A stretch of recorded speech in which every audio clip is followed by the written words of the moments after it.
আমি আল্লাহর মনোনীত আমির, সারা পৃথিবীর সকল মানুষের সকল বিষয়ের ক্ষেত্রে আল্লাহর সার্বভৌমত্বের ভিত্তিতে তার আইন বিধানের প্রতিনিধিত্বকারী আমির। আমি গণতন্ত্র মানি না, রাজতন্ত্র মানি না, সমাজতন্ত্র মানি না, মানুষের রচিত কোন তন্ত্র ব্যবস্থা মানি না। এইসব তন্ত্রমন্ত্রের ভিত্তিতে রচিত কোন সংবিধানের আনুগত্য স্বীকার করি না। বাতিল অবৈধ সংবিধানের ভিত্তিতে নেতৃত্ব দানকারী কোন নেতা বা সরকারের আনুগত্য স্বীকার করি না। আমি কোরআন সুন্নাহর অধীনে নিজেকে বন্দী করেছি, কোরআন সুন্নাহর ভিত্তিতে নেতৃত্ব দিচ্ছি। ইসলাম প্রতিষ্ঠার জন্য শান্তিপূর্ণ কর্মসূচির মাধ্যমে আন্দোলন সংগ্রাম চালিয়ে যাচ্ছি। আমি সারা পৃথিবীর জন্য বর্তমানে বৈধ নেতা। আর যারা গণতন্ত্র মানে, রাজতন্ত্র মানে, সমাজতন্ত্র মানে, তারা কেউ বৈধ নয়। তাহলে অবৈধ নেতাদের অধীনে থেকে আপনারা জাহান্নামের দিকে যাচ্ছেন। তাই সমাধানের পথে আসেন। আমার নেতৃত্বের আনুগত্যে ইসলামী সমাজ গঠন আন্দোলন চলছে। ওই জাতিসংঘ থেকে শুরু করে জাতিসংঘের আন্ডারে যত রাষ্ট্র আছে, সরকার আছে, প্রতিষ্ঠান আছে, তাদের এন্টিতে আমরা ইসলামী সমাজ। গণতান্ত্রিক সমাজের এন্টিতে আমরা ইসলামী সমাজ। আমরা লোকদেরকে জাহিলাত ত্যাগ করে ইসলাম গ্রহণের দাওয়াত দিচ্ছি, তওবা করার দাওয়াত দিচ্ছি। মহান রবের বান্দাবান্দি হয়ে তার বিধানের আনুগত্যের মাধ্যমে জীবনযাপন করার জন্য আহ্বান জানাচ্ছি। ইতিমধ্যে অনেক ভাই বোনেরা সামিল হয়েছেন। আজকে গণতন্ত্রের বিরুদ্ধে তারা রাজপথে অবস্থান নিয়েছেন। আমাদের এই অবস্থান গণতন্ত্রের বিরুদ্ধে, আমাদের এই অবস্থান রাজতন্ত্র, সমাজতন্ত্র, সামরিকতন্ত্র, স্বৈরতন্ত্র, একনায়কতন্ত্রের বিরুদ্ধে। আমাদের অবস্থান দুর্নীতির বিরুদ্ধে, আমাদের অবস্থান সকল প্রকার বৈষম্যের বিরুদ্ধে।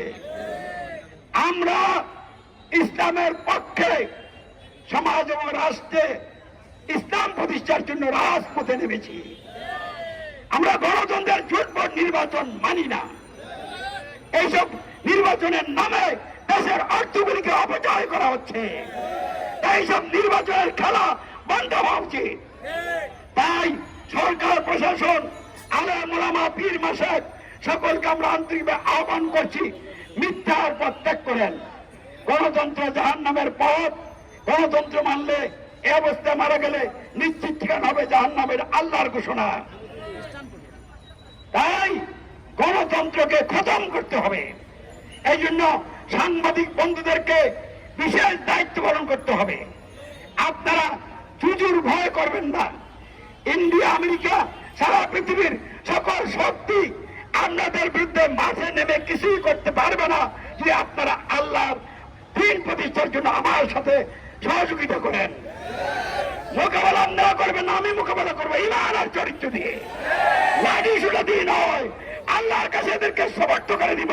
আল্লাহর ইচ্ছারা তাস হয়ে যাবে, ইসলাম কায়েম হয়ে যাবে ইনশাল্লাহ। তাহলে ইসলাম কায়েম কিভাবে? গণতন্ত্রের যোগ্য নির্বাচন দিয়া না, এবং মারামারি খোলাখুলি দিয়া না, গণ আন্দোলন দিয়া না, গণ অভ্যুত্থান দিয়া না, সেনা কু করে নয়। তাহলে কিভাবে হবে? আমাকে আমির মেনে নিতে হবে, অথবা আমার যে আরেকজন যোগ্যতা সম্পন্ন লোককে আমির গ্রহণ করতে হবে। আপাতত আমি ছাড়া কেউ আমির কোথাও নাই। কারণ মুসলিম পরিচয় যারা দেয় তারা তিনটা গ্রুপ, আমি ছাড়া। একটা গ্রুপ হলো রাষ্ট্রে যেই তন্ত্রমন্ত্র চলছে এ নিয়ে তাদের কোনো মাথা ব্যথা নাই। তারা নিরিবিলি আল্লাহ বিল্লাহ করে, নামাজ হজ যাকাতের আমল করে, এই একটা গ্রুপ। আরেকটা গ্রুপ হলো গণতন্ত্রের জোটভুট নির্বাচন করে ক্ষমতা যায় ইসলাম কায়েম করবে। আরেকটা গ্রুপ হলো ডাইরেক্ট অ্যাকশন, বোমাবাজি করে, মানুষ হত্যা করে। এইটার একটাও ইসলাম নয়। ইসলাম কি? সার্বভৌমত্ব আইন বিধান করতে আল্লাহর মানি, আর কারো মানি না।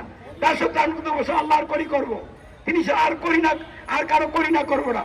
সত্যি আনুগত্য অনুসরণ কর, একমাত্র আল্লাহ রসুলের করি, আর কারো করি না। এই কথাগুলির ভিত্তিতে আমিরের নেতৃত্বে, আনুগত্যে এই বিষয়গুলির দাম দিতে হবে লোকদেরকে।